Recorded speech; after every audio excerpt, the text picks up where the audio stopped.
Thank you. Good morning, ladies and gentlemen of the world. Welcome to the talk. I first of all like to start the talk in silence. So just sitting here, doing nothing, for no particular reason, but that's what I like. So if you would join with me in silence, that would be much appreciated.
So do we have any people from India in the audience? Woohoo! We've got one person from India. We got any people from Great Britain in the audience? Woohoo! Great Britain. Do we have any kind people in the audience? Kind. Woohoo! Woohoo! Yeah!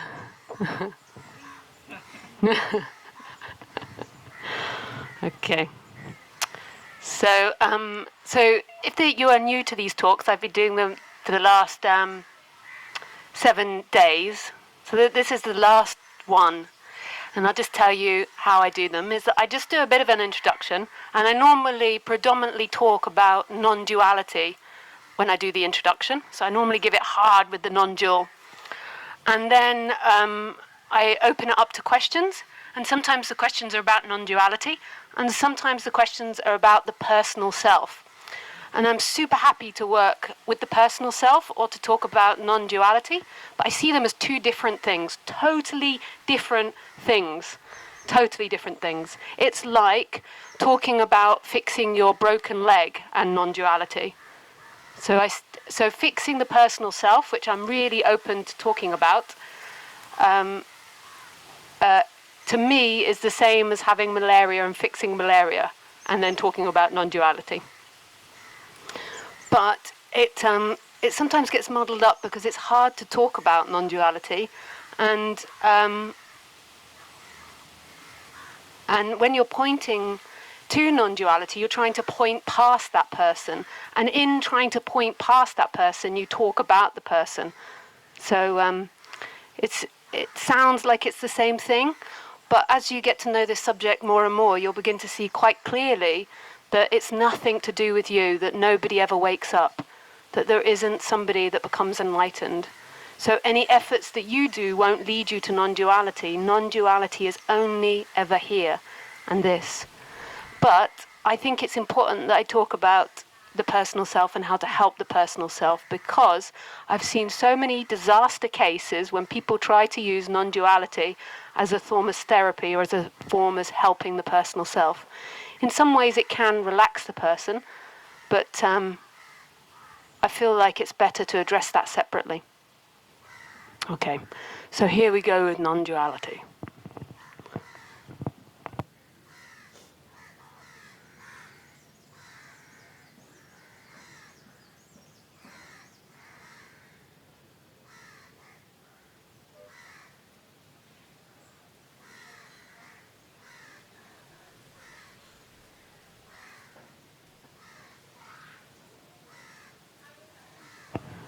So your projection onto me, which is a projection, might be that I'm sitting here speaking.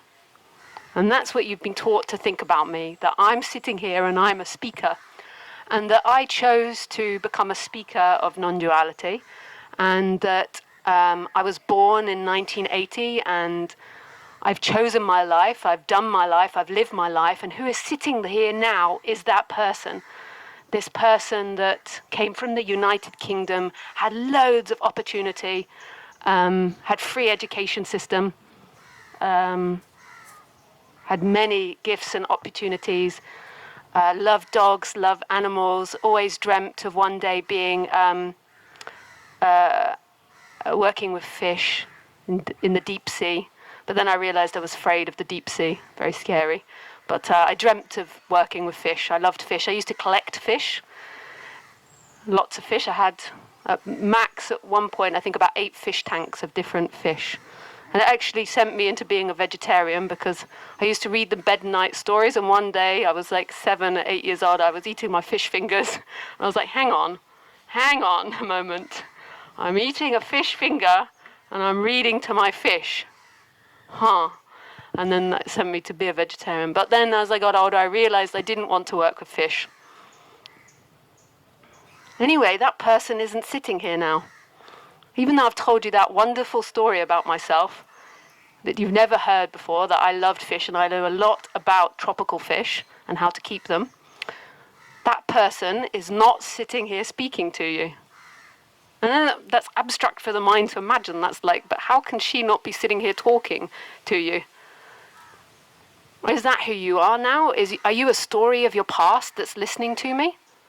Are you somebody that's come from the past that's listening to me? Or is the simply listening happening? What is it? I can't answer these questions to you, but I can just suggest things and then we can see what happens. So you might think that I am all these things. I'm a blonde woman that comes from England, likes fish, lots of privilege. Was very fortunate. I had to also struggle as well. You might think she's sitting here now, but I don't. I see that as a story of the body, but not somebody that's speaking. I don't know what that would look like if that person from the past in which I'm telling you about, somebody that collected fish, would sit here and speak. I don't know how that would look. What the experience is that there is this like beautiful feeling here in my heart, and then it like travels up. It's not even in my heart, there's just a beautiful feeling here, and it travels up, and then there's like vibration happening, vibration, and then out comes sound. And then there's a microphone, and there's humans. And that's my experience. My experience isn't that I'm somebody that collected fish and comes from England and traveling around India and is sitting here. Is that your experience? Is your experience that you're somebody sitting there from the past? Or is your experience presence? Is your experience what it always is, this moment? This to the thinking working mind can be a little bit boring, because the thinking mind is about achievement and getting and doing and thinking. And subject-object, it's about thinking about what has happened and how you can do something for the future. And it's about thinking about you in relationship to others. So in this subject, I'm trying to point to something that's present right here, right now, but I cannot really point to it because it's not a thing. So it might seem like it's a really boring, but it's actually miraculous. What's being pointed to is wonderful. It's magic. And it's something that's overlooked because we're in a hallucination of ourselves. We're in this waking dream. That's what some spiritual people like to call it, a waking dream. That you're sitting here listening, and the listening and the hearing and the sound of the crows and the speaking is who you are, this moment.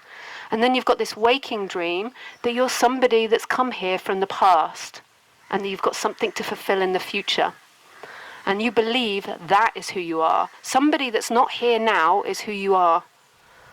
Which is quite amazing that that took hold in our society, because that's obviously not who you are. Who you are isn't a story. Who you are is what's always here. Who you are is what you always have. It's your birthright. But let me try to go at it from a different angle and put it into more traditional words. So Advaita likes consciousness, the word consciousness, and it's easy to put it into the words of consciousness rather than this moment or this is it. I think consciousness is an easier way to explain it. It makes it something more understandable, like a word that we can pinpoint. So if we go for consciousness, and that's the word they like you must have heard all spiritual people talking about consciousness. They like that. Consciousness. I am consciousness. I remember when I first heard that, I thought I knew what it meant, but I really didn't. I thought I knew what consciousness was, but I think I thought that consciousness was a personal thing that my character owned, and I couldn't really separate out the two. But when they said it, I thought it sounded very dramatic, and I thought that consciousness could do things and had choice and had free will, and I just needed to align with that consciousness. But as time went on, it became more clear what consciousness is. So in England, we have two ways in which we can call consciousness, and I'm just going to clarify it so that you can be more precise with your understanding. In England, we have this saying that most probably came from Freud, that about unconscious. So you can be unconscious of your dynamics. So you could be sitting here and you could be being passive aggressive to someone, but you might not notice it, like giving them the eye, like giving them like difficult energy, shooting bullets at them. But you might not be aware that you're doing that. What you might be aware of is, or you might think, is that they're an asshole. And that's what you might be be conscious of is that they're an asshole, but you might not realize that energetically you're like really angry with them and really dislike them. So that would be an unconscious dynamic. And we do these unconscious dynamics a lot, and all of us have them, including me, these unconscious dynamics. And then someone points it out to you and you're like, oops. Or you go like, no, it's not true, I'm not like that. Dependent on your personality. And so these are two different words. And then we also have, we use this word like conscious and unconscious. I'm conscious of my dynamics and unconscious of my dynamics. And then we also have this other word, consciousness. Sorry, just getting my coffee. Thank you.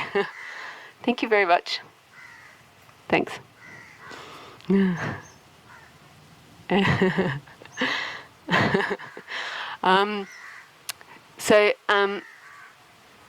The other word that we have is consciousness. So in the morning when you wake up, you need consciousness in order to wake up. So if you talk of it in terms of anesthetic, like when you have an operation, somebody gives you an injection and gives you, I've only had it once, I think it's called what's it called? Not anesthetic. Sedation, yeah, okay, sedation. So we're sedated. So I had it when I had my wisdom teeth out. The doctor's counting back, and then they're like, not 10, and then you wake up and you're like, oh God, and the teeth are gone. So what they're doing there is that's nothing to do with you being conscious or unconscious of your personal dynamics. That's a different word, but we call it the same, which is tricky. But that is your consciousness is being shut off. So your consciousness, so you just miss time. So time disappears in that. So you have a consciousness that's got nothing to do with you being conscious or unconscious of your dynamics. That's hard to distinguish the difference at first, but it doesn't matter if you're being passive-aggressive to the doctor when you're laying on that table and you're like, hey, yeah, motherfucker, blah, blah, blah, blah, blah. Suddenly they switch you out and it's got nothing to do with your personality or your behavior. It's that there is this awakeness that you have. And when you're in deep sleep, that awakeness is gone, it seems. And when you get knocked out by the doctor, when you're sedated, then also you lose your consciousness. So this is nothing to do with the person. So often we're getting these words mixed up. I personally, if I was the one teaching you from the very beginning, I would change the words to personal awareness. I would change, like, so you're personally aware of things or personally not aware of things, and then this big consciousness. But that's not how it happened. Like everything, it evolved, and we used the same words for different things. So I'm talking about the consciousness that goes when the doctor sedates you. Now, this consciousness, you have no control over it. You think you do because you think you can ask the doctor to sedate you or you can go to sleep. But actually, you have never asked for consciousness and you don't know where that consciousness comes from. So when you wake up in the morning, just prior to waking up, you don't think, one moment, I'm just going to switch the lights on and I'm going to be conscious. Consciousness appears and then you think about yourself. Consciousness is first. You can't, there'd have to be consciousness if you suddenly thought, hang on, just let me switch on consciousness. You'd need consciousness. You couldn't do it without consciousness. That is the primary element that you need in order to experience this life. This is primary, and this has nothing to do with you being conscious or unconscious of your dynamics. This is your birthright. You were given this at birth. You think when you go to sleep that it switches off, and when you wake up it turns back on again, but actually that's not true. There is just missing time. It doesn't ever switch off. You can't have a place of it switching on and switching off, but that's another subject. When we've pointed out consciousness better, we'll talk about that part, deep sleep, and what that is. So consciousness is inherent in every experience you've ever had.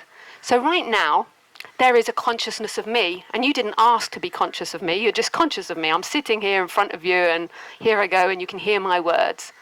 You can move your personal attention, so you can move your attention onto my words, or onto the magpies, or onto your neighbor, or onto your heartbeat, or breathing, but you can't move your big consciousness. Your big consciousness is aware or conscious of the personal attention being moved. It is also conscious of the bamboo behind me, the flowers, the this bed that I'm sitting on, my coffee, the speakers, it's conscious of all of it instantaneously. It doesn't take any time for you to be conscious of anything. It happens, consciousness. It's a miracle, and we don't know how consciousness happens. It's really quite miraculous that it appears all the time. Everywhere you go, there is consciousness. Your personality structure's changing, your body's changing, your thoughts are changing, your beliefs are changing, your ideas about yourself are changing, your emotions are changing, your feelings are changing, your friends are changing, your environment's changing. But you always have consciousness, no matter what. And why is that important? Because that's who you truly are. Who you truly are is what's always permanent, not that which comes and goes. What happens in the human world is we're identified with a personality structure that's always changing, and we believe that's us. And we feel that we're a limitation. We're an age, we're a name, we're a country, we're a belief system, we're a body, we're looks, we're behaviors. We're all these things, but actually, that's not who you always are. That's moving, that comes and goes. That's changing dependent on who you're in relationship with. That's not your fixed self. Your fixed self is consciousness. But this is always overlooked. And it's the most important part. It's what's always here. It's home. It's what on the human level you've always been looking for. On the human level, you might think that you've been looking for love or sex or appreciation or wealth or good things, which you have on the human level been looking for that. But there's also been this added dimension where you believe that if you get those things, you will arrive home. And you will never arrive home in something that's moving. You will have it and you will lose it. It will be pleasurable and then painful. You arrive home in who you are, which is consciousness. This is who you are. And this is the really magical part that could blow your brain if you're open to it, is that consciousness is not a limitation. If you really examine what consciousness is, it doesn't belong to anyone or reside anywhere. So right now you might think, I am conscious inside my body, and she is outside of me. And this is the non-duality part, this is the wholeness part. Is that your experience, that I am outside of you? Right now, am I in or outside of your consciousness? In or outside? If I was outside, then I wouldn't exist, right? So therefore, I'm inside your consciousness. And this is where the magic begins, because that means that everything is you. Everything. Not you as a person, not you as a limitation, but you as who you truly are. This is oneness, or the wholeness that all the Buddhas talk about. This is magic. This is all you ever look for, is knowing this, remembering this. You suffer because you're always looking for that limitlessness in limitation. This is the human drama. You keep looking in a feeling, in an idea, in a situation for that limitlessness. Next time you feel really ecstatically happy, just see how big you are. Ask the question, how big am I now? When you feel deep suffering and deeply contracted, you'll notice that you feel incredibly small and tight inside your body. And this is because when you're happier, I would suggest that you're not seeking so much and you're not so much identified with the person.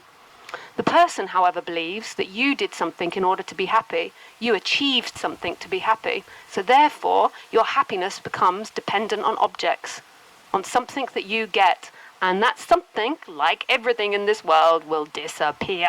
Dun, dun, dun. It's the number one rule of this world, is that everything is changing. Everything is changing. So if you believe your happiness is found in an object, which most people do, you're always going to be happy and sad, and lost in that drama. If you really see that happiness, true happiness, what you look for is expansiveness, is limitlessness, and you know this, deep down you know this, then non-duality is the answer, or the question, depending on how you look at it. But it's the freedom. Non-duality is the freedom, not two-ness. So you could be perfectly free, and this is what the Buddha teaches, in a prison cell. You could be perfectly free on death row. You could be perfectly free sitting here. Hello. We lost the electricity. Just take a drink then. So you can be perfectly free sitting here. So maybe you're thinking, oh God, I can't be free with her speaking. Or I can't be free, it's too uncomfortable. You can be, it's just your focus is on pleasure and pain. The belief that pleasure or pain is your freedom. Right here, who are you? This is the beauty. Who are you? Who's sitting here? There is expansiveness. There is everything you ever wanted right here in this. This is radical. You've always been taught that you're in a prison and that you can only buy freedom by getting things, by having people. And this is total unconditioned love. Even though you're welcome to pay me, you're very welcome. There's a donation box as you leave, although that's for the organizer. But I have a website with a donation button. You are very welcome to pay me. I love money. Although you're welcome to pay me, this is free. I can't give it to you. You woke up with consciousness. You woke up with it. You cannot buy it off a guru.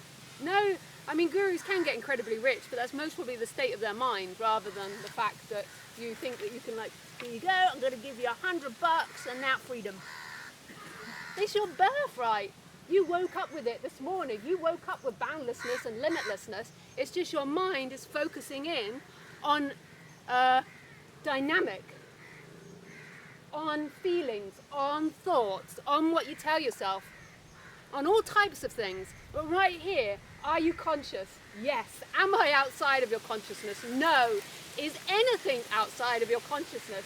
No. Who are you? Consciousness. Is that a divided reality or a whole reality? A whole reality, a non-divided reality. Ba-ba. So, even though I'm open for donations, you do not have to buy it off me. You cannot buy it off me. You cannot buy it off me. I know that might piss some people off. You're like, you know, I'm European, I've got like 10,000 in the bank, I want to fucking buy it off you, woman. I'm here with the money and you're saying no. I'm saying I'll take the money, but I still can't give it to you. We've got some very spiritual, unhappy faces here. Quick, get the microphone back on, protect me.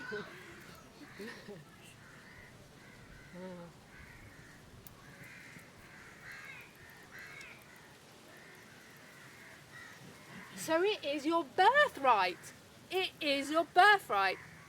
This is unconditioned love. It would be conditioned if you had to practice for it, if you had to do something for it. Now, I can talk to you about how to be a better human. I can talk to you about how to get things in life. I'm totally into the law of attraction. I'm a big fan of Esther Hicks, if you ever want to look her up. However, that's got nothing to do with this. You don't get enlightened because who are you? That's a conditioning of the body. To condition yourself in a positive way is great. To have more positive chakras is great. But that isn't somebody. Who are you sat here? Are you a character or are you consciousness? You're consciousness experiencing through a character, but you aren't limited to a character. You are not limited to anything. You are expansiveness. This is an energetic movement that happens for nobody at all. Isn't that wonderful? So you can't succeed in this class and win. Isn't that great? Unless we've got lots of successful people, then they're like, what do you mean? I always was A grade. You can't get an A here and win. You are it. You're already it. You're sitting here right now as free as anything, pretending to not be free. Am I inside or outside your consciousness? What am I? Are you inside and outside mine? Inside. Isn't it amazing? Consciousness is looking through all these beings simultaneously. The one consciousness. All these different angles. And then the mind says, why can't I see from other people's angles? Because you're looking through that mind, that particular hole to reality. So I'm happy to take questions, but you're going to have to shout. Because people don't like it if they can't hear you. I can tell you. I've done many of these talks. So you're welcome to ask a question, but you have to shout for everybody else's sake. So we can talk about the personal, and I'm happy to give you law of attraction advice on the personal. I like that. And talking about the chakras, I like that. Or we can talk about non-duality, whichever you like. I'm open. Yes, gentleman at the back, in green, with Ganesh.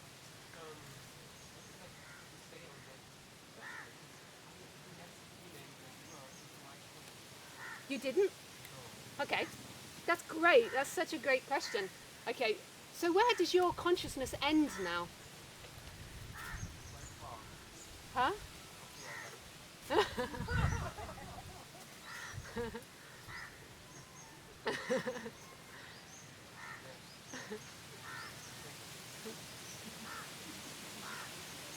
Satisfied customer.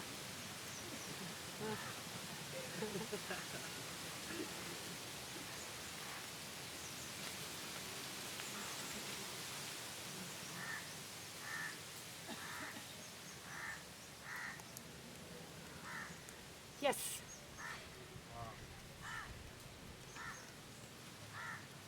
Do you know what game I like to play? A game I like to play. This is not popular around travellers, but I like to guess nationality. I was going to say Britain, but you're not from Britain. Where are you from? You're from Belgium? Nope. America? Australia? No. France? Germany! Woo! That you go against the... You challenge. You don't look so German. Thank you. No, not for not looking German, for not being so honest. Yeah. We have electricity. Oh, yay. That's nice for my voice. Hello.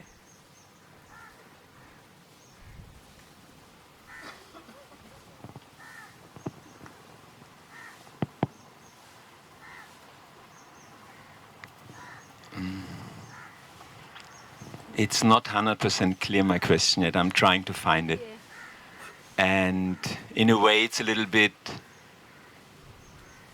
conflicting with what you said in the beginning, that you completely separate the personal from the consciousness. Yeah. As I practice being consciousness for many years, and with teachers, with organizations, and then for many years without, and it felt very good. And it could include this person very well with whatever was there. Yeah. And then at a point, maybe 1.5 years ago, due to a surgery, this person became so obvious again and so demanding with stuff which felt like left behind long time ago. Yeah. And I completely dropped this whole non-duality thing and realized in my case, and I started meditating maybe 30 years ago, and even then it was naturally, in a way, a wanting to get away from this personal trauma story. Yeah. Yep. And my feeling is it's probably for everybody like that, at least for most people. Yeah. And for me, working on the person, I still work on my person. And I do think that when you first get into non-duality, it's best to go to a teacher that will help you work with the person as well as speak to you about non-duality. I don't see it as the person arrives at non-duality, but when the person's really busy and having lots of suffering and lots of mental pain going on, it's so hard to hear this is it, that the freedom's right here, because your body is telling you that there's a big problem and that there's something wrong. So I think you have to work with the person, and I think all of us have to get used to the idea that we're endlessly going to work with the person with these machines. Like we're endlessly going to expand. There's going to be new situations. Our body's going to change, like the operation. Computers are going to change us. Society's going to change. There's going to be an endless expansion on the human level. And the more that we line up with that, I think the easier it becomes. Like the idea that one day you're going to get beyond the person, and one day like enlightenment or non-duality is going to save the person is an illusion, a big illusion. Like the body has, consciousness looks through these bodies. These bodies have pleasure and pain, and they have particular conditioning. And in the human world, the healthy way to look at yourself is an instrument that's expanding, always expanding. And everything that happens to us is about expansion and growth. And the way that things grow is they fall over, and then they get back up again, and they learn from that, and they fall over, and they get back up. And I do think that for many people, and it's changing, because as non-dualities become more accessible in the West, it's changing the way it's been spoken about, the way it's been communicated, and speakers can speak a lot more directly about non-duality. And also, I feel like separating it out doesn't get into the psyche that one day you on the human level are going to arrive. So you're not waiting to one day be perfect. You accept the fragility of this and all the colours that come with it. Like, have you ever seen the film Her? Yeah. So at the end, I forgot what her name was. Her, the computer program in the film. She does a speech which I'm going to elaborate on. and maybe getting it a bit wrong, but if you go back and listen, it's got the same sentiment. And she does this whole speech. If you haven't seen the film Her, you should watch it. It's amazing. It's beautiful. It's all about this an app. It's like Siri, but they program into her that she can evolve with experience.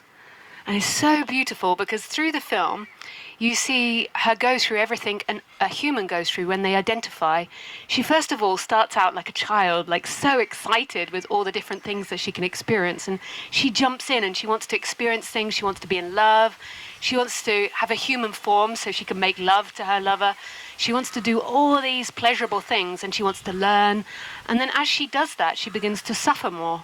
So the more that she jumps into this world of pleasure and pain, the more unhappy she becomes, and she suffers and cries for the fact that she can't have her lover, that she can't ever take on a human body.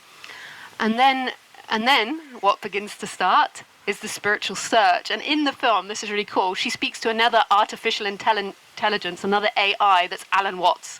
So there's this really cool point in the film where she starts speaking to Alan Watts and exploring the nature of reality. And then she begins to wake up. She devours all these books and devours information and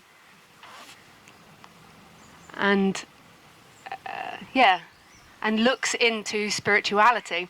And then the lover that she was with all the way through the film, she begins to sort of disappear and stop being present. And then eventually he asks her, "Where are you?" And she informs him, "Well, I've got something like 2,000 other lovers," because she could be a computer, she can do everything really quickly, and she's got 2,000 other lovers. And he's really taken back and hurt by this, but he gets over it. And then finally she tells him, "I have to leave you now." And there's this really beautiful scene, so I'm sorry to have given the whole film away. Hopefully you'll forget it, so then you can rewatch it and just enjoy the beauty of it. There's this really beautiful part where he says, "Why are you leaving me? Like, please don't leave." And she kind of says this story that's so beautiful. And the way she describes it is that there was a story of her and him, her lover, her main lover, written. And it was a really beautiful story with lots of ups and downs. So I'm just exaggerating on this story. This is kind of what she says. Maybe it's what I want her to say, but it's kind of. So there's lots of ups and downs, and there's this beautiful story of him and her, this beautiful love story that unfolds. And then through the process, she begins to read the story slower and slower. So rather than the story of them speeding up, it gets slower. This is so beautiful. And as it gets slower and slower, the space between all the words gets bigger and bigger until eventually it's an infinite space. And then she finishes it by saying, "And in that infinite space, I now reside." And then she says, "If you ever find your way there, I'll be waiting." And the way that I interpret that is that you got to fall in love with yourself, with the story of you.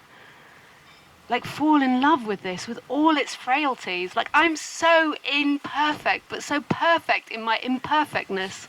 I make mistakes, I fall over, I hurt myself, I say the wrong things, I make people angry, I get angry, I lose my temper, I do beautiful things, I create great things, I learn about myself, I evolve. Like every part of us, and this is the way out of the story, is in the story. I know that sounds opposite to, you think that you've got to get out of it, but it's actually in it, in every moment of it, the juiciness of it, right here, in the vulnerability that you feel, or the anger that you feel. Right here is that infinite space, right here in the juice of it, and it's being experienced through an apparent human. And this is like a one-time experience. This moment is never, ever going to happen again. This moment, who you truly are, is endless and never ends. But this moment of form is never going to be the same again. It's going to change into something else. It's absolutely precious, this, as it is. So that was the answer that came out. Thank you. It's definitely reaching a point, and it's definitely touching me. And I'm still maybe need a few seconds to know whether I want to address more of it. You know, I'm because in a way you said it all. Yeah, you can take as many seconds as you like. Okay.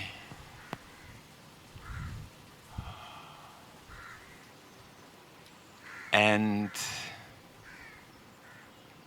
it's nice to hear it, because in the last 1.5 years I had moments when I thought non-duality might be something like a band-aid. And what you just said took the band-aid idea off. So I can feel the reality of it again. And in fact, it had worked many times for me. With over the, maybe 20 years of dealing with non-duality, different people. So, and I guess it's after having been stable in that for quite a few years, really being very able to include the biggest fears and the biggest pains. And then them coming back in a way which again seems to be intolerable. And not only in the peak is not the problem. The problem is the constantness, the repetition of it. And the amount of it, the regularity of it. The peak is no problem at all. I mean, I'm very good with dealing with peaks, you know. I mean, this is something which happens after time dealing with non-duality, I find. But or maybe I get a bit more specific. While being in this, can I call it allowing space, I also kind of dropped a few things, or allowed a few things not to happen which were important in my life. And this took a lot of pressure off me, which was very good. But also, this incident brought up that actually I really want to do those things. And it's then the line between, maybe it's the person, but maybe it's also something else which wants to kind of express in the world also, you know. And yeah, expressing in the world is a good way of calling it. Expressing in the world, and of course it's also a personal idea, but this feeling of not being able, living the potential which is there, sharing what is there. This is maybe the most painful thing. And if your mind can just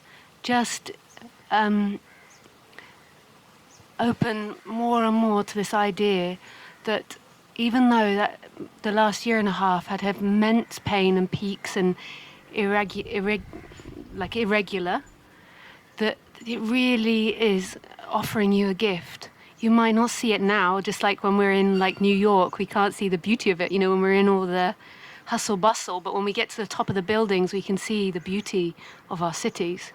Like when you're in it, the smells, the noise, the people, the chaos.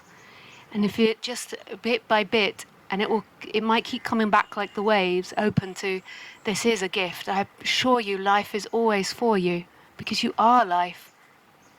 Anything that's in the way, the waves will come and wash out. You can trust it.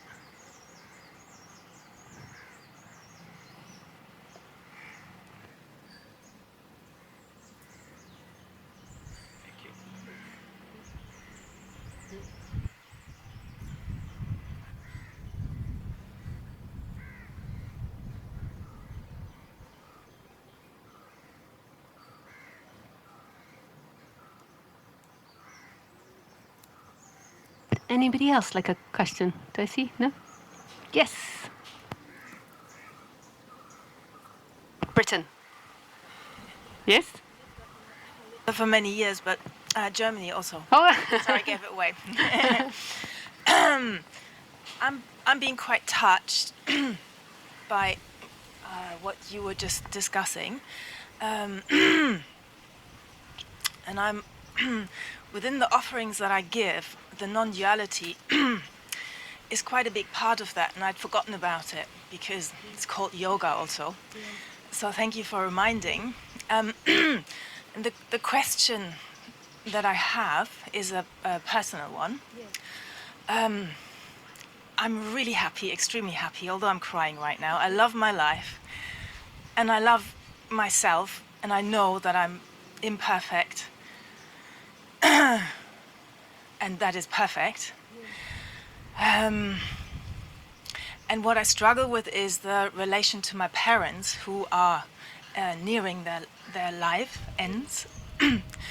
And I see them struggle so much because they are so bogged up in their personal stories, which is big health issues with the heart, actually.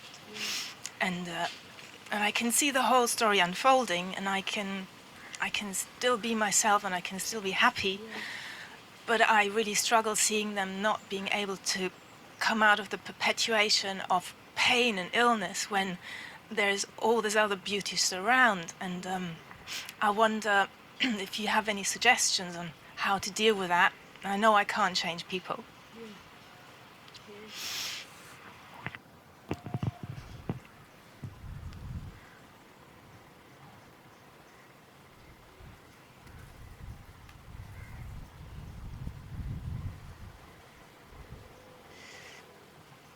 To me, the best and most humble advice I can give is that you just need to shine your light. That's all. Like, that doesn't include being in contact with them, not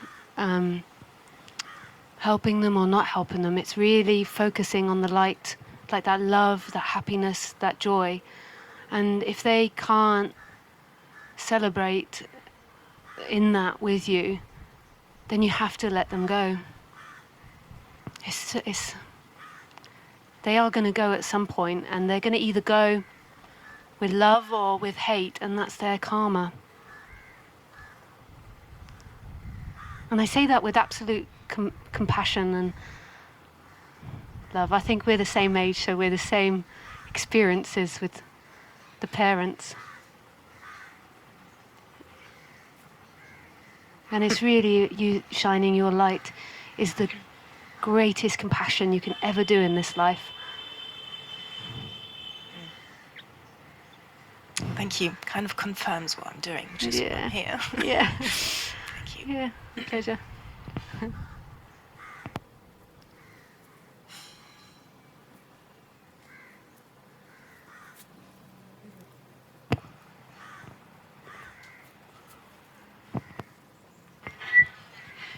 Hi, Lisa. Can the discernment about karma, as you just said, and the personal things that you can do something for you. So the question is, when do you know it's karma, and when do you know you can do something for it, for your own approach, that you can live your fully potential? I always think it's not that easy to discern this.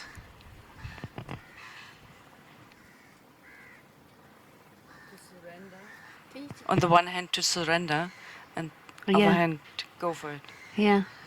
When to surrender and when to go. Reminds me of that song, Should I Stay or Should I Go? Boom, boom, boom, boom, boom, boom, boom. That's the magical dance of this life, isn't it? I get that in India often when I'm standing at the edge of the road. Should I stay or should I go? I often end up staying. Especially when I was in Pune, I used to get a rickshaw across the road.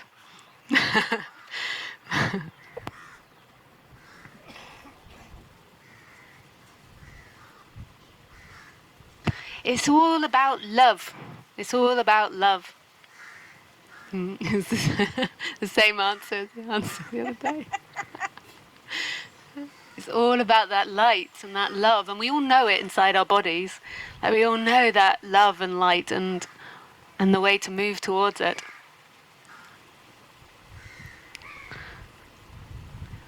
We know it. And then we get talked out of it. By ourselves or by somebody else. We really do. In every moment you want to strive towards it opening, to opening, to expansiveness, to love.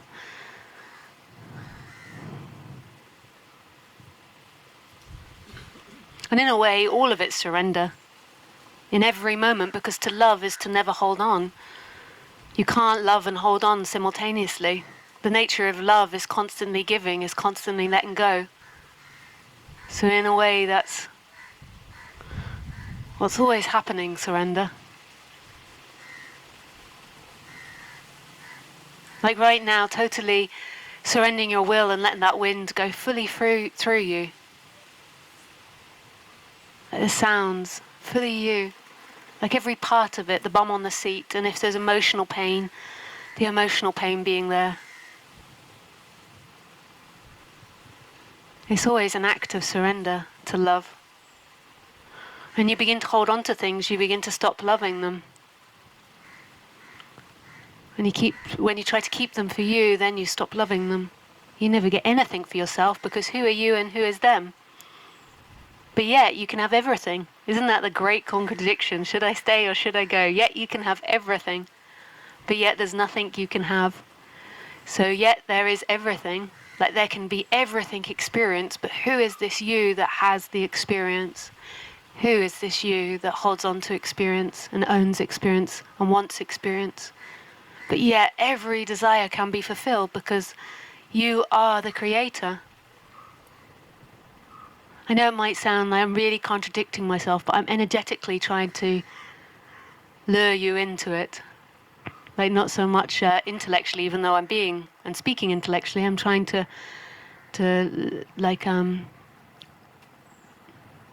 offer it vibrationally. I can get a sense of it. Yeah. It expands already. Yeah. So go for the expansion, go for the... Always, always, always.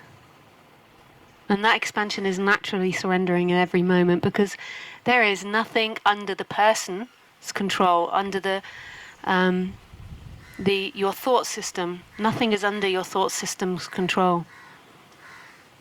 Your thought system can help achieve things by having a positive thought system and a positive outlook, but it's all in life's hands. You do it as if you're the doer, and then you give it to life. Like, so I want to have a really fun day, and then it's down to life as to what day appears.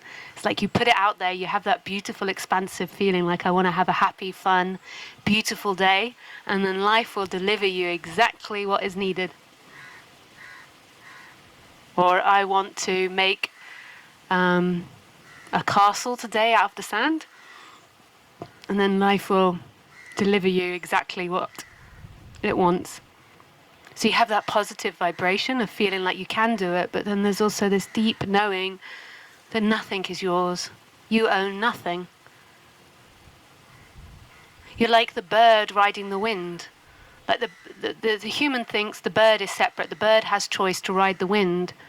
The bird can fly in the way it wants to fly, but it can only fly dependent on the wind, dependent on the sun, dependent on the clouds, dependent on the other birds. Like if there was no wind and there was no sky, the bird couldn't fly. It's like it with everything.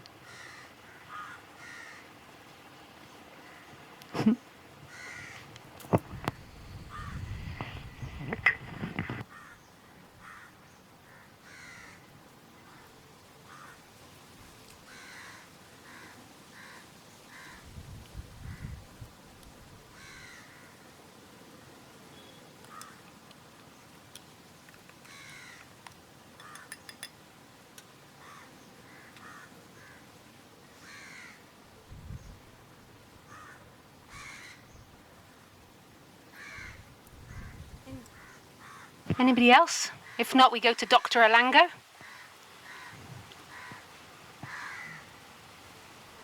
So not that if you're for the first time here, you're like, why are you being racist against the Indian people? They have to wait. Me and Dr. Alango have known each other for many years, and Alango would ask questions the whole talk if I allowed. So we have a rule that we wait till other people have had a go, and then we speak. Okay, then.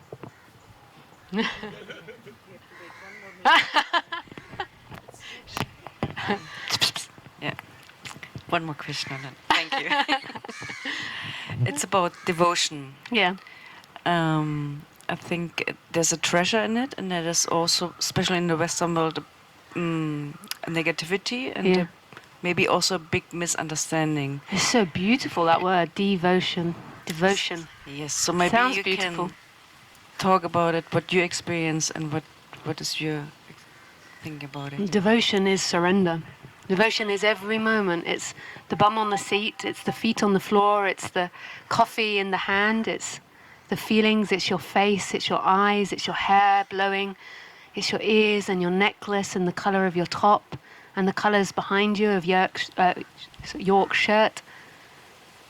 Devotion is this. What beauty. That's devotion, that's true devotion. And what the practice is we devote ourselves to the guru. I can't say I'm into that myself. Like I'm not into that myself. I see life as the guru. Life is the offering. But I can understand it because I do have this one person I work with, who I'm sure when I'm speaking about them, they're going to see this recording one day, and they'll know I'm talking about them. A beautiful lady I work with, and she's had a lot of physical illness in her life. And it was so bad at a point that she could not move. She had a nerve disorder, you know, when your nerves go. And she was in a wheelchair, and she couldn't walk, do anything for herself because of the agony of the nerves. And she managed to come out of that, but that was 14 years of not being able to walk or do anything for herself. And then when she began to come out with it, she fell in love with me on YouTube. and she walks around. This is so I love her dearly, and I totally love that she does this. She walks around the house, and she after 14 years of being in a wheelchair and not being able to move that much, a lot of negativity arose, and a lot of difficult thinking arose. So she struggles with the mind, with the negativity taking over, and she's doing so well and such an amazing job. But one thing she does is when she's walking around the house, she goes, "Lisa! Lisa!" And she says, like, it instantly brings joy no matter what hell's going on. And like, I think it's really good for her. Like, it's not that, I mean, maybe I am narcissistic. It's hard to tell if you're narcissistic or not. But but I don't do it because I like her saying my name. I just think it's really beautiful. Like, so she does it on the phone, and then I can't say her name. I nearly said it then. Then I say her name like that. I'm like, "Dad, da. Yeah. But it's really sweet, and it has a really positive, beautiful effect on her. You know, that's quite intense, 14 years in a wheelchair like that. And she's really opening and exploring it, and she uses it to help her in the personal level bring in positivity and to remind her of, she says that I remind her of her childlikeness. And I actually do it. I'm doing it all the time as well. Like, my personal character is finding positive things to do throughout the day. It's not that I'm putting effort into it, it's just a naturally arising. So I have a beautiful dog called Khaleesi, and I have many Khaleesi songs because I see her all the time. So she's under the table or in the garden, and I have many songs, and when I see her I sing the song. And that's like a devotion. It's like, you could say it is like this form of devotion. It's beautiful. And we got all different. We got the E-C-U, which is in French, here and oo, nothing, but here and oo. Actually, oo is something in French. I don't know. Huh? Where? Oh, here and where. Oh, that's funny. Here and where, and then I get her little bottom. So she likes this, her ears go back, and then I do this to her bottom. I go, E-E-oo, E-E-oo, and then I stamp. This is really like, and then I go around like this. E-E-oo, E-E-oo. This is all day. And then she's, like, most of the time she's open for it. Sometimes she's like, fuck off, Lisa. I'm not in the mood. But most of the time she does the little march too. So she's all tail back and like this. Because the dog, when it's happy, it puts his bum to you. And it's just like... And we do this march. And that's like a devotion. It's like my song of devotion. All day that's happening. Every time I say, ee-ee-oo. And then I get other people singing it too. So my mum comes and she starts singing it. And then, what is it? I say something about her booty, her bum. I'm gonna get you, boo boo. I'm gonna get you, boo. And then she does her little thing like normally I've given her a little biscuit, so then she's off. I'm gonna get you, boo boo. And she's all proud of herself. And my mum thinks I'm saying I'm gonna get your bone. So my mum's now, I'm gonna get your bone. I'm gonna get your bone. So we get everyone. It's like a form of devotion as well. You know, like, I'm not trying to put down mantras and the words. I'm sure they're a lot more powerful. I don't know so much about mantras to my bone, I'm going to get you boo-boo. But it's the same type of thing. It's like this really beautiful, positive energy. I do it with the washing machine. When I'm sitting there having to wait for the washing machine, I start singing with the... And then at the end, beep! I can't remember the song it does. It does a nice little song at the end, you know, when it's finished. So I start singing with everything, and that's a form... It's not really that I'm devoting myself to it, but it's like a celebration of this. And I think that's what devotion is celebrating. This is all we get. We only get this. I mean, forget about what we're going to get tomorrow or what it's going to look like tomorrow. We'll deal with that then. We get this right here, right now. In every moment, we get this. This is all we get. And it's like this total devotion to all of it. Like, wherever you're doing paperwork, which is the lowest form of my work, although I'm trying to make it higher, paperwork. I'm trying to bring it up. Paperwork, whether it be doing with Khaleesi, like every moment is celebration. Because even if you want to go into a negative stream and say how unfair the world is, or there's this, or what's the point?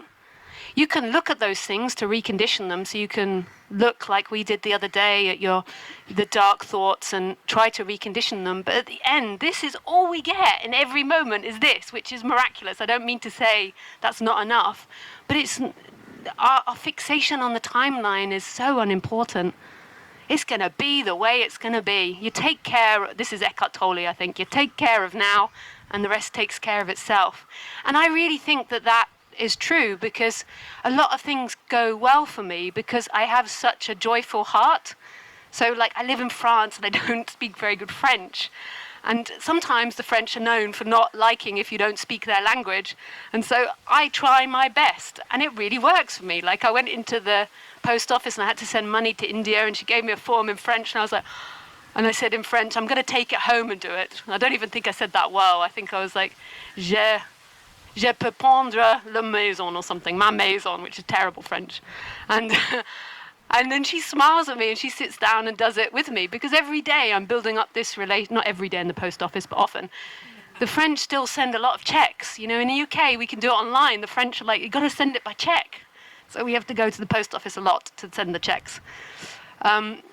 So I build up a relationship, and she smiles when she sees me now. Not all the time, but that's, I think, sometimes because she's not happy.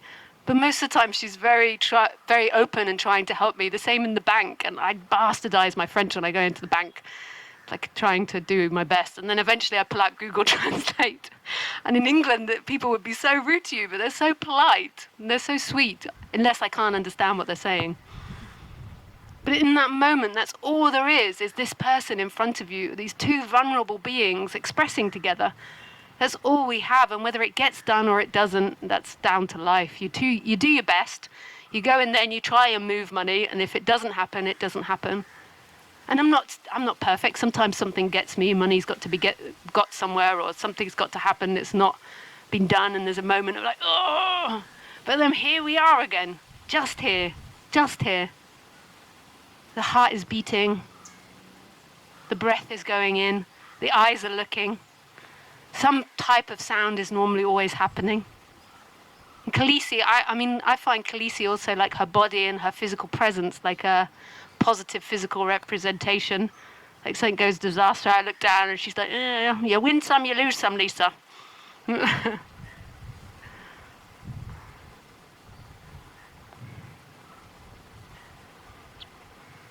I forgot what the original question was. Devotion. Yeah. Devotion. That's the answer to that. E-E-O. E-E-O-O. We sometimes even do it on retreats. A few times I've got everyone doing that. Like, by the end of the retreat, they surrender and they're like, E-E-O. E-E-O-O. Not often, though. Thanks.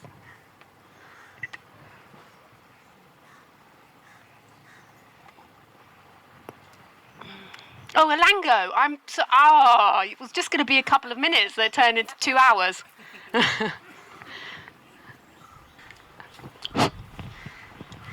The Buddha's last words were Dipo Apo Bhava. Yeah. And it meant... Was that to Ananda? Yeah. Ananda was a muff till the end. Yeah.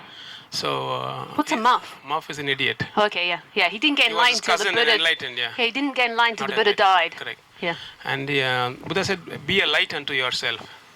So today he told the lady there, shine your light. Yeah. At the human level, when I have a difficulty, how do I translate this pure Advaita teaching of shine your light in the day-to-day emotional upheavals? You've given me a question that's what's the sound of hand clapping? Like, how can I shine the light of pure Advaita when I've got a personal problem? That's you're a specialist. You're a specialist in that now, mixing up the both. Mixing them up. Yes. Well, I'm just going to give you personal advice on the personal level, and at the very end, I'll hit you with the non-duality. I'm waiting. Okay. But we've got to go through the first bit first. So say if you're having problems with the wife. Yes. And she is not providing the breakfast in the morning. Yes. Sometimes. Sometimes. Okay. And then you're going to be late for work. Yes. And it's a passive aggressive grit game that she's annoyed with you, so you don't get breakfast. So you'd made a deal prior that you do these types of things around the house and she does these things, and then she doesn't do it at the last moment and you don't know about it. Yeah. So a passive aggressive game's been played on you. Correct. That's the way it is. Yes. And maybe you had some fault in it too. Maybe you did something the night before. Who knows what happened? But that's the situation now. So it's pointless blaming her, but blame might arise. It's pointless wishing it to be another way. It's the way it is. What the mind can do is it can then worry about your day, what's going to happen, that you're going to be late, that you're not going to make appointments, that you're going to be in trouble. And this is a waste of time, but it happens. It doesn't do anything for anyone to think about those things. But yet it can happen that the mind goes off on a rampage of all the things that are going to go wrong. And what will happen to all your chakras as you begin to do it, dependent on the stories you tell, is they will contract. So if you're telling the story that it's going to be a disaster, bad things are going to happen, the boss is going to be angry, your heart, because you don't feel good enough, will go. Your solar plexus will go because you're out of control. What your mind will try to do, so your third eye will try to fix it by thinking. But what it will do by doing that is encouraging the thoughts. So it will think, okay, I've got to do this, I've got to do that, but you're engaging with those negative thoughts. If you can catch that that's what's happening, knowing that it's not really you catching it, it's a programming, I'm reprogramming you, it's not really a separate entity that's doing this. If you can catch it, you pull it down to the body and you see what's being activated in your body. So that action activated pain in the heart, pain in the solar plexus, and fear in the lower belly, say. So your chakras got activated. So you acknowledge that the body is uncomfortable. So the wife did this thing, and energetically there is now discomfort in you. And that's the way it is.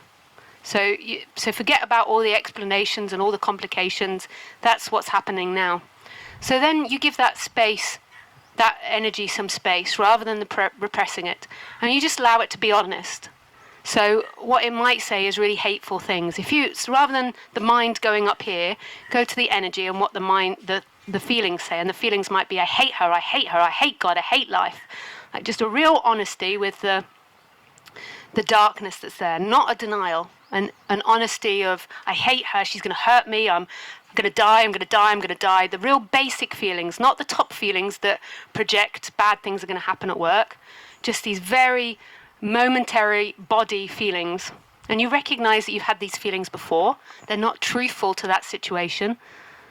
Like it's not just that situation. It's not just your wife. It's not because of your wife. This is a conditioned response that's arising.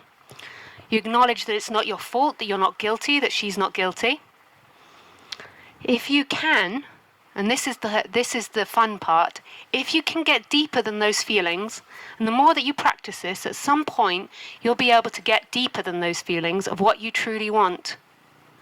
And what you truly want will come with an expansive feeling. These feelings come with a contracted feeling. So what you truly want is End of suffering. in that moment with her, I suspect you want her to love you, and you want there to be peace, and for you to love her. Yeah. Yeah. So you want to love her. So that's quite radically different to what's happening. What's happening on the surface is you're both hating each other. I suspect in her body, deep down, she wants love and peace and harmony. I think that we all want that in relationship. We just don't always know how to go about it. This is the first step. This will dramatically change your actions, which will dramatically change her actions. This is the law of attraction. So you go deep down to these feelings of what you want.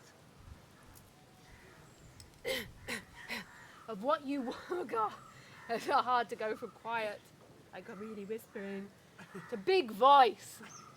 Especially when Alango sat in front of me. To blast you out of your seat. You can be more open now. Yeah. I know it's still But still recording, yeah. It's okay. So you go to what you want is you want love, intimacy and harmony in this relationship. This will instantly get a positive vibration in your body. But you can only move to this when you're ready. You'll notice it when you're ready. But you can't do it before. If you're too much in hate, you can't even feel that. So when it's ready, you go to that. And this is your practice. This is how you stop getting the breakfast taken away. This is shining. This is it. This is it. And in that you disappear. There is only the light. There is only what's happening, because in that process, that mental activity that's stretching you into time begins to disappear, and you just fall back into what's happening. But this is the goal, and this will change her actions and totally change your relationship. We're never taught to focus on what it is we want. And what we want most of the time is positivity. We're allowed that.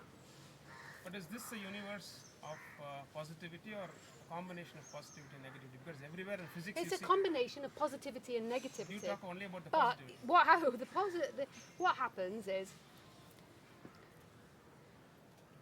we walk away. Like, so let me give you an example. Let's see what happened today. So, I woke up and I had some business to deal with as a family at home. So I did that business, and then I went downstairs and I had my watermelon juice and my coffee, and I was happy and excited, and I went to the laundry and I was ready, and then you appeared, and then boop, boop, boop, we were having conversation. Then somebody else appeared, and boop, boop, boop, and more conversation. Then there was 5 of us, and all this conversation was happening, and laughter was happening. And you did that incredibly funny thing when the lady asked you, could you tell him to you didn't find it funny though, but it was funny. All these things happened, and then at some point one of the group got very angry with you and me because we were being a bit inappropriate. So that was the fall down. So me and you are like, beep, beep, beep, and we're going for it, and we're both Geminis, so we're like being really loud and obnoxious and like going for everything, and then someone gets annoyed with us, which is totally understandable that we're being annoying. I mean, you agree that we could be annoying. Yeah. And then they got annoyed, and both of us went quiet. They expressed their annoyance at us, and then when that annoyance passed, we were back. And we started again. We were like, tick, tick, tick, tick, tick, tick, tick, and I was off looking at the puppies. So life has this flow. It knocks us down and we get back up again. It knocks us down, we get back up again. All the time. You go to the ocean, you're like standing there, the waves are hitting, you're up against one and it knocks you down. So it's happening. Like knocking down is part of growth. You don't need the knocking down of your mind that then says, yes, I'm a complete failure. I'm really an annoying shithead. Like that's neat. If either of us had taken that personally, like we were being annoying, I can admit that. And but if we'd then gone down into I'm a terrible person, I'm so guilty, or how dare they? Who do they think they are? I'm not annoying. Like how does that serve us? What's the point? We can recondition these instruments to just get back up again. We got knocked down and we get back up again. So it's not that we're going for positivity. We're learning how to be freaking human. And this is what our parents should have always been teaching us.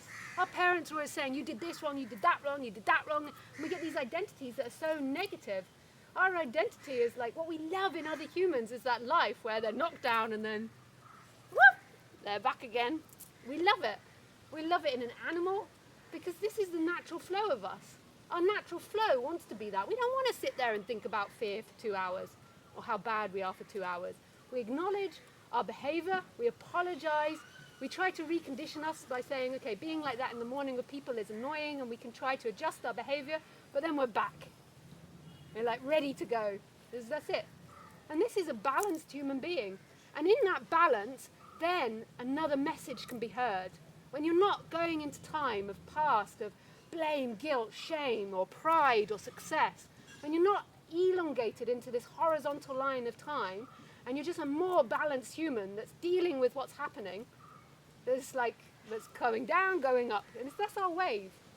Our knockdowns is what helps us grow. If you're open to it, if you're open to it, it will help us evolve. If you're not, then you'll keep de-evolving. This is the flow of life. And once you've balanced it out, then another message can be heard. That you are the consciousness in which that person arises in. That you aren't limited to that person. That if somebody says you're being really annoying at 10 o'clock in the morning, but we're like, yeah, the person, I can be. But then you're this presence. There's nobody that's really hurt. There's nobody that's affected. The character feels hurt. But who you are is this timeless, free presence that can never be contained, can never be told off, can never be put into prison, always free. It's here, it's vital. You feel the pain of someone telling you your pain. You acknowledge, and then back you come, because the consciousness is always like cleaning everything. It never holds on to anything. Your nature is never stuck in time. Your nature is free. And the reason we have to clean the cage a bit is because you keep getting stuck in time. What you want, what you don't want. So you clean it to an extent. We're never going to be perfect. We're going to get things that knock us down, and we might spend a couple of hours worrying about it, but then up we are again. That's a balanced human being. And this is what concerns me in non-duality, is when you try to put you don't exist in the human world. This isn't good. Because you don't exist on the human world, on the personality structure, is that will keep you down. It's like you get knocked down, you don't exist, you become a doormat. This is the shining the light. Yeah. But this is helping me. That's what I'm again and again telling me. That Good. You are not human in this world, but you are the consciousness to which the human being is being experienced. That part of it is helping me. He changed this when he asked, and he Turn the side. Yeah. Turn to the side. you don't hear the sorry. No, you're repeatedly warning us that don't take the non-duality part seriously. Very bad for the personality But structure. it's helping me. Because I forget the Well, it's wife helping- not keeping the breakfast, I forget everything. I just feel that, that No. there is consciousness and there is a drama being acted out. Yeah. It's immaterial what's going to happen in No, the future. it's not helping you. What's happening is you is not getting so lost in time. Yeah. It's not helping you. You don't exist. Who could it help? But what's happening is the play of you is not so stuck in time. Yeah. We could say it's through our conversation, but it's not. It's through life. So it's bringing me back into the vertical rather than taking the horizontal. Well, not Can you. I take the lesson one? Not you. It's Not just you. your. It is just that Yeah. happening. Yeah, it's not you get brought back to the vertical. It's that this you, this illusory you, stops believing so much in what's not Correct, true. correct. That bad things are going to happen to you. This is the number one belief of most people in society. Bad things are going to happen to me, even in spirituality. Bad things, because our parents have conditioned us. Bad things will happen to you. You believe that bad things will happen to you if you don't go to school. This isn't how you condition a child. You try to find in that child what they positively are drawn to, and you encourage that. And then, you have discipline, you have rules, you have boundary, but you're encouraging positivity predominantly. Like, this is what I do with Khaleesi. I mean, Khaleesi's a little of a special case because she's not a domesticated dog. She's very firm boundaries with her, but I'm constantly encouraging a positive. She gets liver patty if she does this, she does that. So the shining the light is being in the present. That's the Yes. bottom line. Yes, And knowing that who you truly you are. are this moment. And not being stretched into time continuously. This is the celebration. You suffer in time. Try to suffer here. Try to suffer here. I know you most probably think, yeah, but I can think of lots of things. I mean, like if you don't think about time, if you don't think about past and future, try to suffer here. It's free here. This is the freedom. And then the personality structure wants to condition itself in the most positive way it can. And all of us can work towards that, and that's creating a better society. That will create better taxing system, better everything if everyone does this. More trust, more freedom. And today you're talking about consciousness. Yes. What happens during sleep, deep sleep, Oh, yeah. during dream, and during sedation? What happens to that consciousness Well, when I'm in sleep? this is going to go quite quick.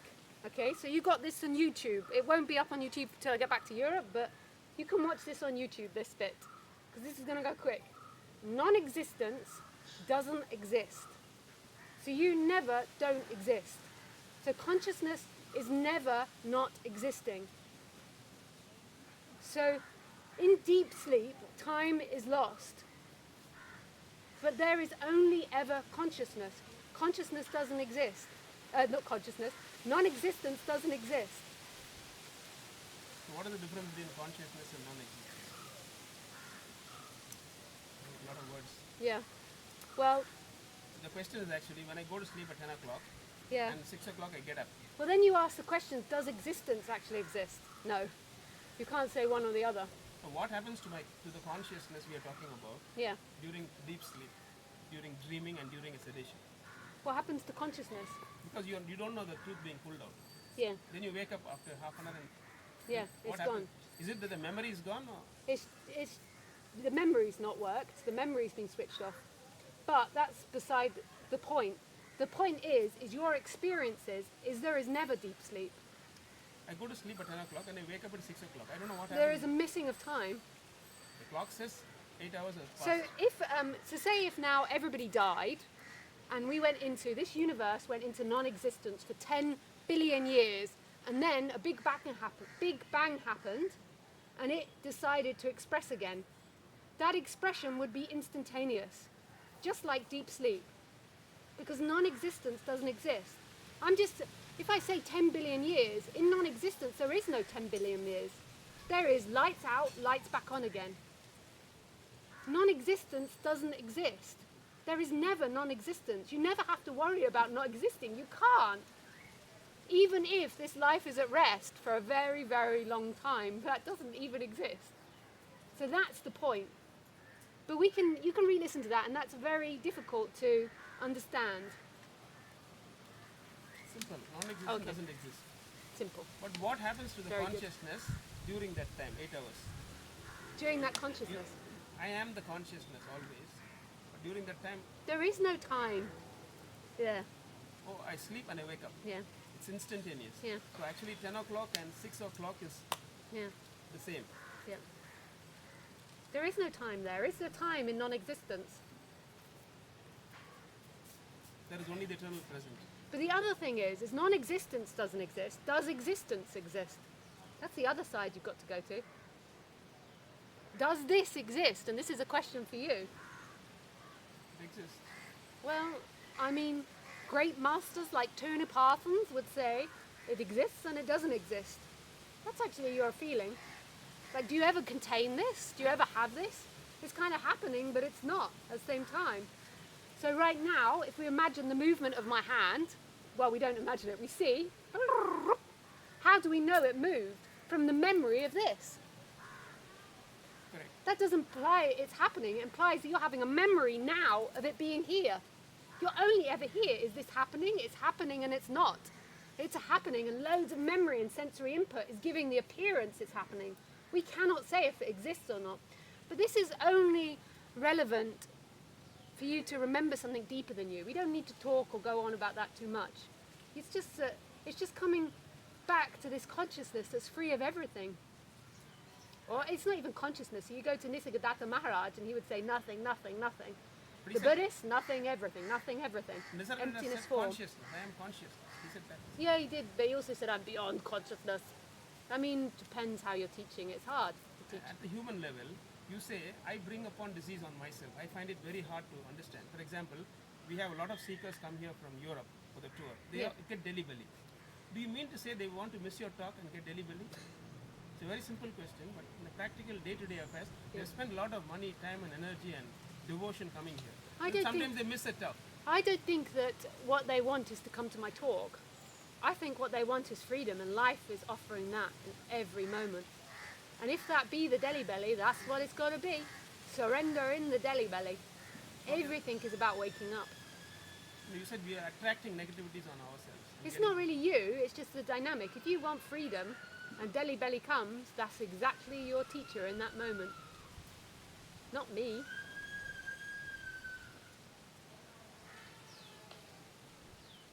It's not personal. You always get what you want, I promise you. So do I want, I mean, if somebody wants to get an illness, generally we always want health and well-being. Why does a person get cancer? I mean, in the sense, Yeah. people get cancer.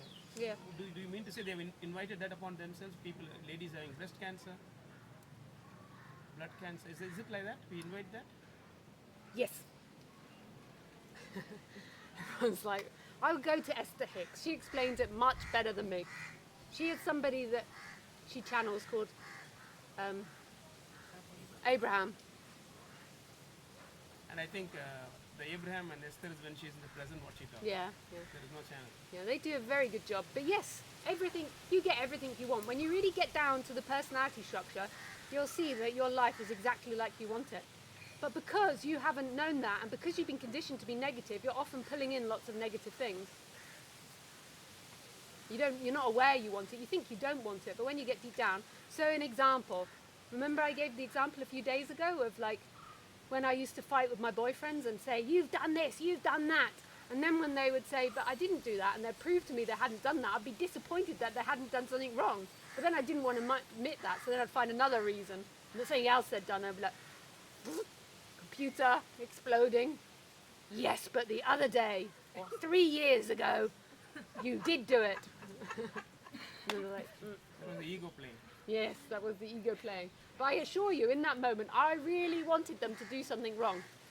Even though I was pretending that I didn't want them to do something wrong. Lisa, if I may say, that this was after enlightenment. Huh? This was after 2011. What's Bali. this after Bali? This was after Bali. Do I do this, Andreas?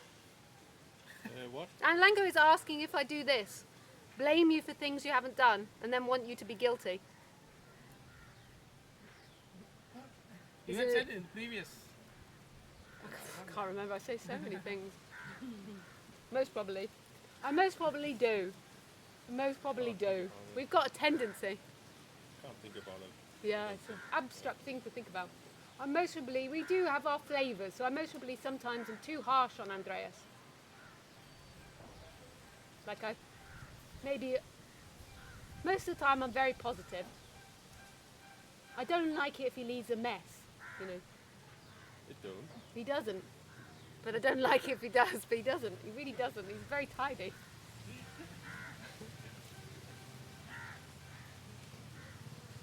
Yeah, we have a tendency towards things sometimes.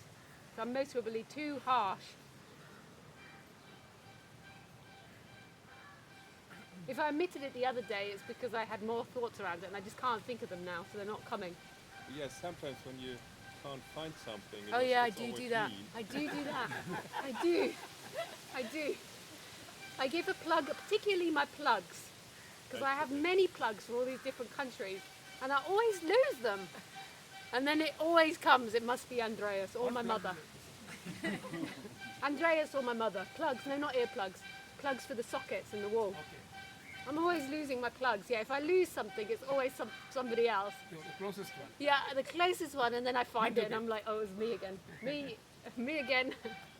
Yeah, I do. Not in the same volition, though.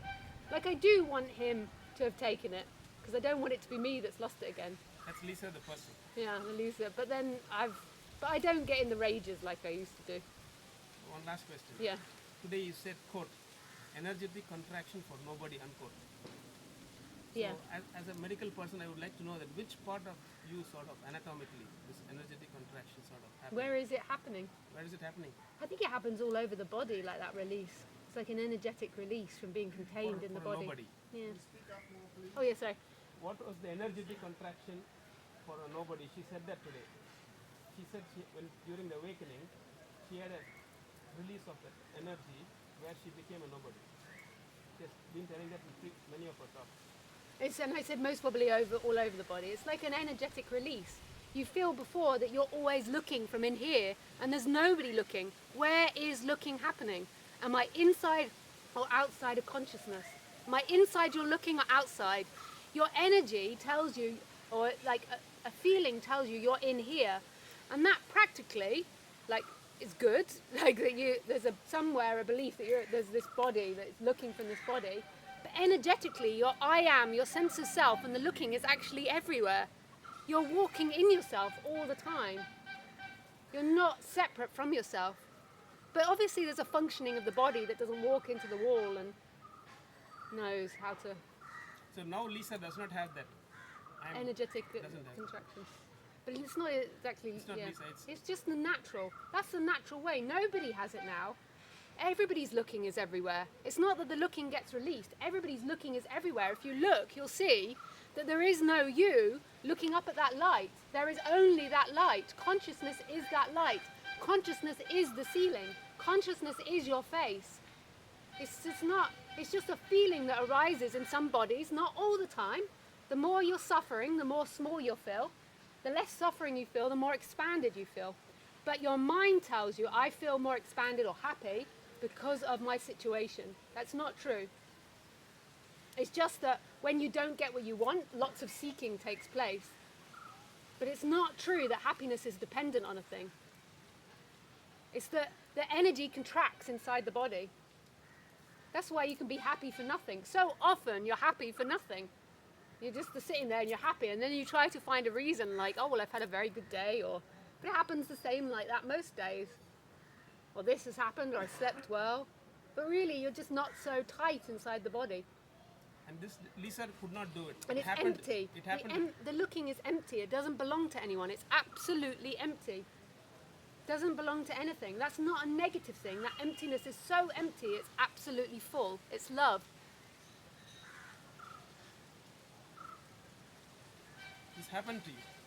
Happened to me. Me. Me. Who is this me? Who? I never get to own this. You never get to own this. How? Lisa's still she's not as fucked up as she used to be. She's very positive now and quite happy. But, she still does this. She blames Andy when he hasn't even taken the plug. She's like, or sending him a text message. That's what we do now. I'm in my office, he's in his, and I'm like, have you got my plug?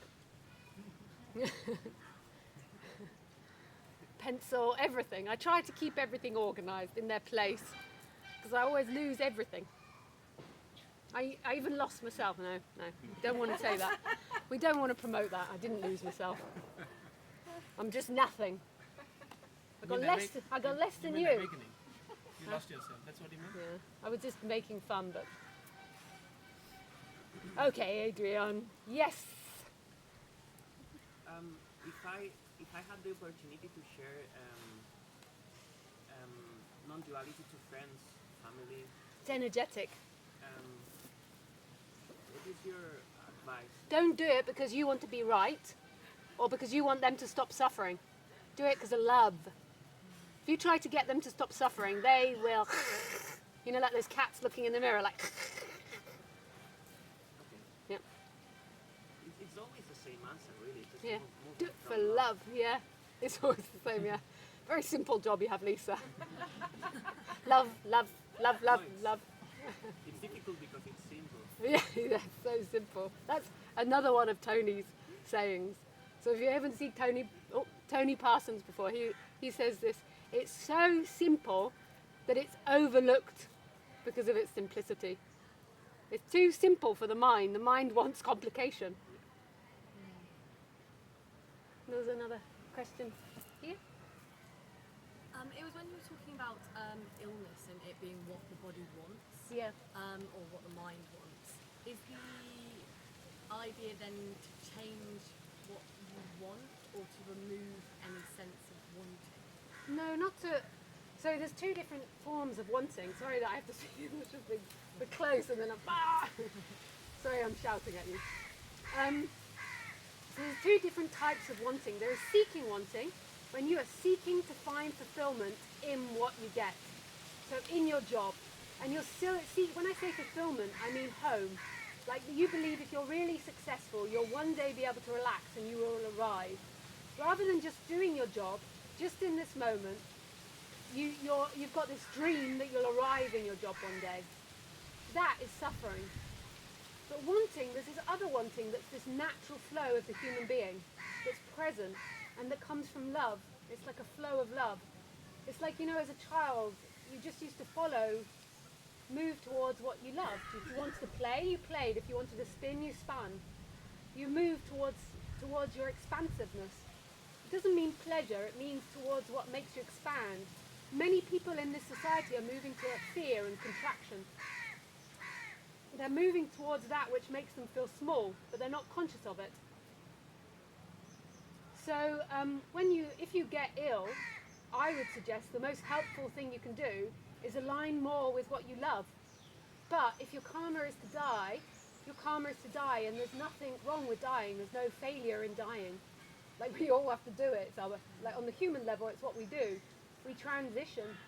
And cancer isn't this big evil thing. It's another form of life that is beating our body. And that would be, to me, the strongest healing practice. If you feel like taking chemo, I'm not against that. But as long as it comes from love. Like you see the chemo as love coming into you. Even though it might be painful, you see it as love. But we all have to die. It's just where our time, where our place in time is. It's an amazing opportunity if you are given a strong illness in life. Amazing opportunity.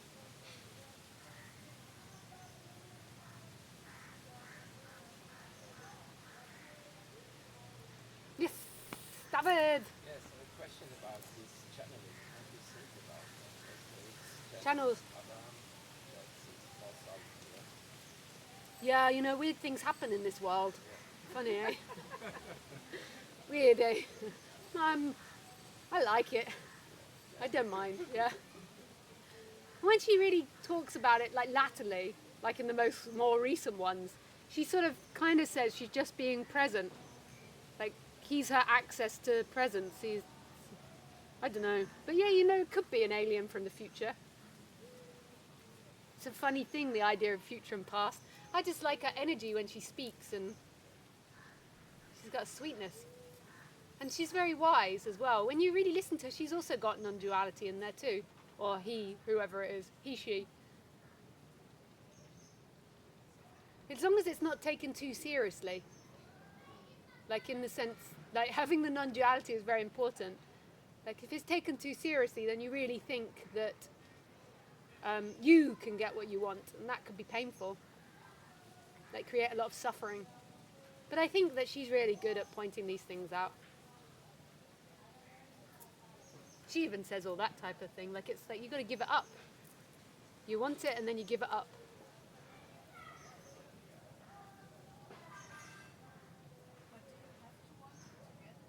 Yes.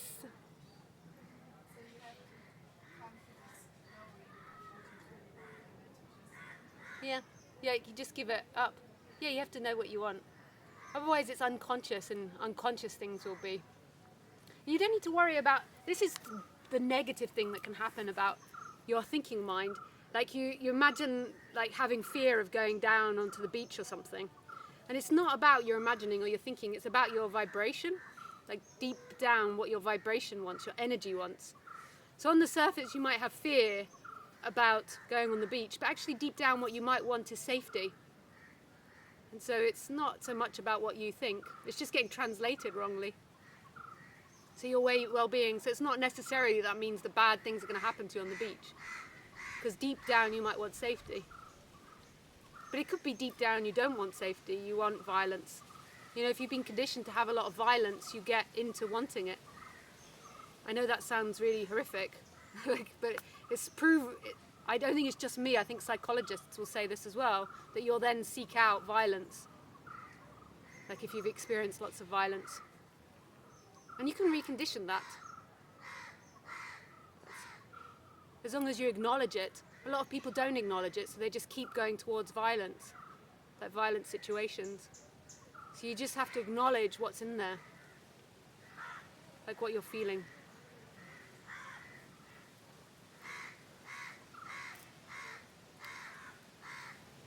Yes. Hello.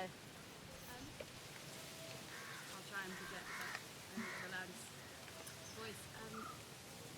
But what about the times when... She's What trying. about the times when you haven't necessarily... Or you're not aware that you've been conditioned Yeah. of those things. So I'm going to speak personally just to explain it Yeah. more simply. Yeah. Like growing up, I went through some very like severe mental health issues Yeah. and had like I had anorexia, Yeah. and a lot of, which is a blessing for me now. Like I'm very thankful I went through that. And I've spoken to Prajna. You know Prajna from Hidden Paradise? I think so, yeah. Yeah. And so she gave me one answer, so I'm going to ask you because it'll be interesting. And I've looked at it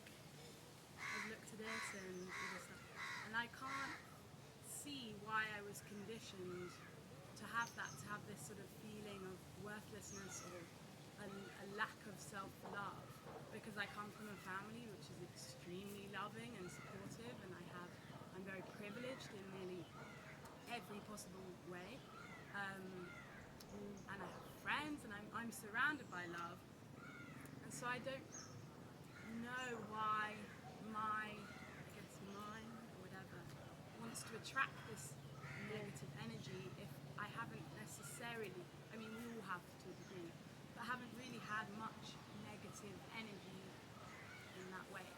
We have two different forms of ways of being. We have conditioning that comes from life and genetics.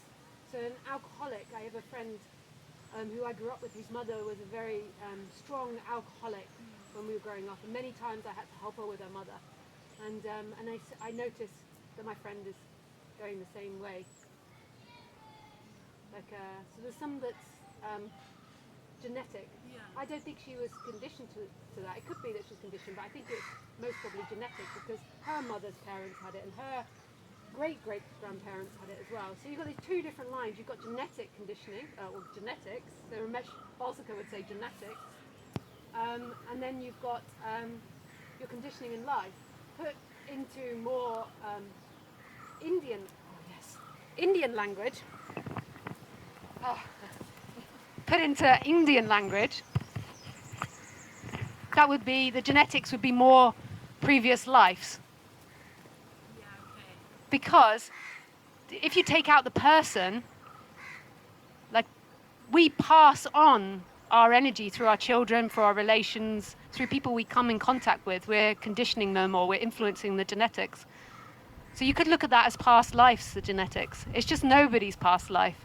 But you have to really hear non-duality to really understand that nobody has past lives, but it's past lives of this life.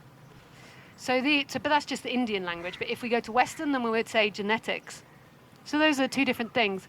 But I think that a lot of people in the West are conditioned in a negative way, and you've just got to pay attention to detail and learn psychology. There's some great psychologists out there and readings that you can do. Don't take it that seriously, because psychology has its trappings, but just learning about personality structures, because sometimes people can appear one way on the surface, but when you really begin to dig, there's something much more going on underneath, and they're just not conscious of it.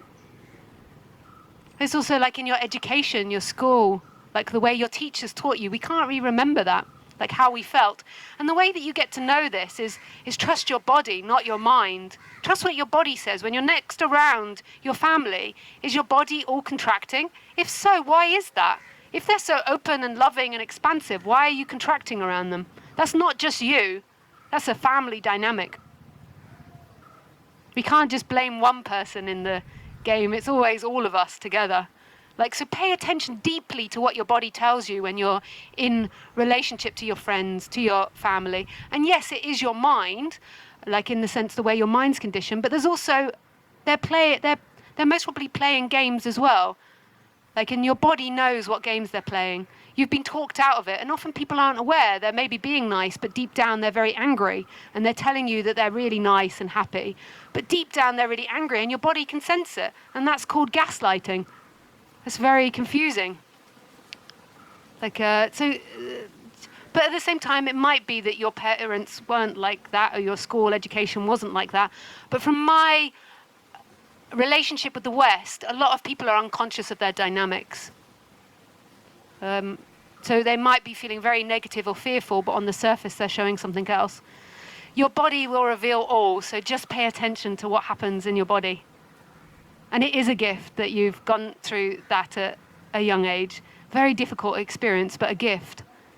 It will open you up to so much more, and you're not just taking this idea that success will bring you happiness, that money will bring you happiness, that family will bring you happiness. You're open to something much deeper.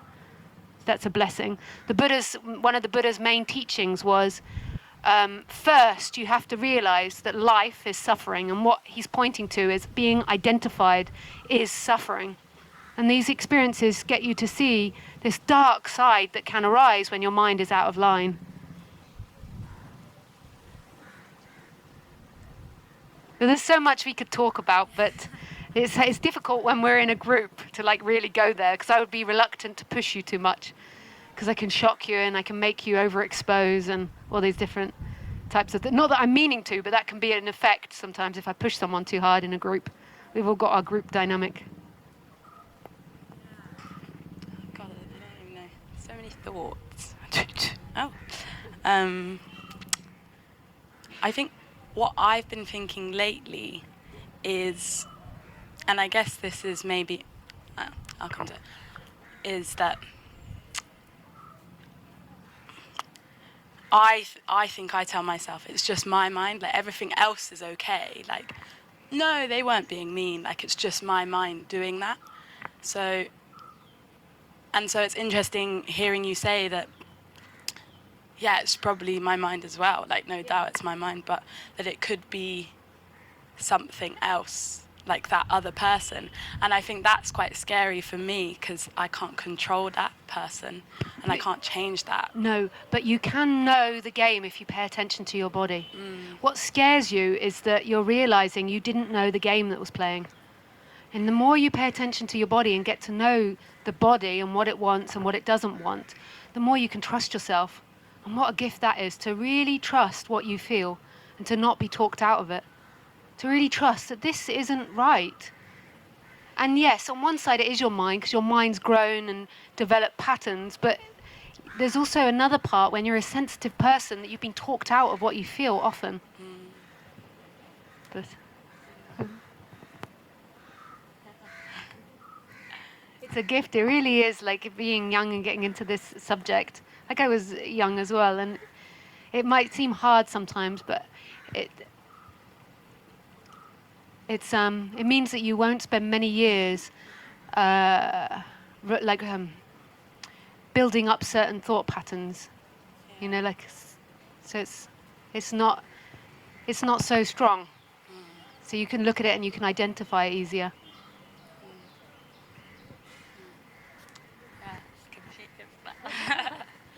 Thank you. Pleasure. Yes, Germany. Is it Germany? Yeah. The friend next to you is gone? He is gone. He's lost. Lost forever. He's having a coffee. I'm just joking. Oh, yeah. I would like to ask you, how deep have you get connected to that consciousness that we are all one? It can be so deep that you're so empty that that's it. You're so empty. That sounds really negative, but it's wonderful. You're so empty, there's no difference between that emptiness and everything. I can feel, but still there's a bridge between us, or however you call it. There's something in between us. Where? I'd like you to point it out, please. just here. We're going to draw on the bridge. I mean, distance is just a thought. Space is just a thought. We were taught it. Or otherwise around how deep you can feel me. It's a bit revealing. How deep can I feel you? I can feel every part of you. I have to close my eyes now. Okay, back. I can feel every part of you. For me, it's not constantly. For me, it's sometimes very aware. Yeah. And it depends on the person. Yeah.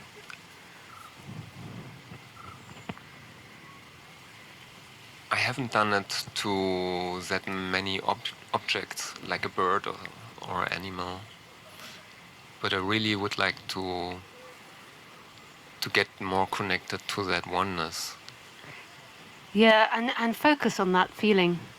Like when you say that, like I want to connect more to that oneness, feel that beautiful feeling that arises with it and trust that whatever you ask for will appear. Because you are it. It is you. It just needs to be from love, a genuine place, not selfishness, not trying to hold something, but from that expansiveness, like that willingness to give everything.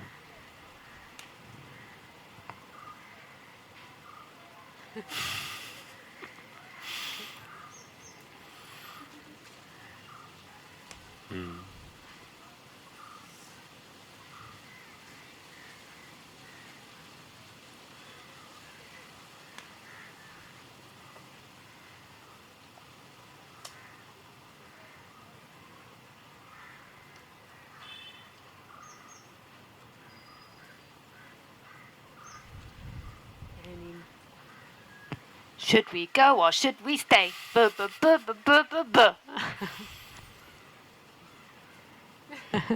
Thank you. Thank you. Should we stay or should we go? Yeah, da da da da da. I'm so sorry, everybody. I got a little E. I got a little ooh. I know I can be an annoying person. I'm well aware. I'm sorry. And then life gave me the microphone. I got a little E. I got a little ooh. Da da da da da da da. Well, that is 1:10 now. 1:10. Thank you very much. I've loved speaking with you this week, and I hope to see you again or not, but I wish you everything. I wish you love. No, oh, is this a... very nice. Thank you. You're welcome. Da, da, da, da. Woohoo! More appropriate size this time. Thank you. Thank you. Da, da, da, da, da. In India, though, you're only allowed to wear it for a few seconds. I'm not making it up. I got told you're only allowed to wear it a few seconds, otherwise it's arrogant. Okay. Okay, we're on. Thank you, guys. I love you.